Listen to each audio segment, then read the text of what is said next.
আলী রাদিয়াল্লাহু বর্মের জন্য আদালতে গিয়ে বিচার প্রার্থী হলেন। তিনি কাজী শরীহরের আদালতে অভিযোগ পেশ করলেন। কাজী শরী ছিলেন ন্যায় বিচারক। তিনি অভিযুক্ত ইহুদিকে আদালতে তলব করলেন। সমন অনুযায়ী ইহুদি যথাসময় কাঠগড়ায় এসে দাঁড়ালো।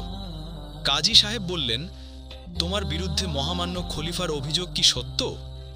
চতুর ইহুদি সাথে সাথেই প্রতিবাদ করে বলল, জি না, মহামান্য বিচারক, এই অভিযোগ সত্য নয়। আমি খলিফার বর্ম চুরি করিনি, এটা আমারই বর্ম।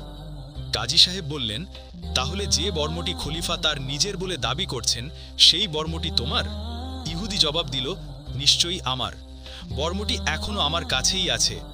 কাজী সাহেব প্রশ্ন করলেন, মহামান্য খলিফা, অভিযুক্ত ইহুদির কাছে যে বর্মটি রয়েছে সেটিই যে আপনার, তার কি কোনো প্রমাণ আছে?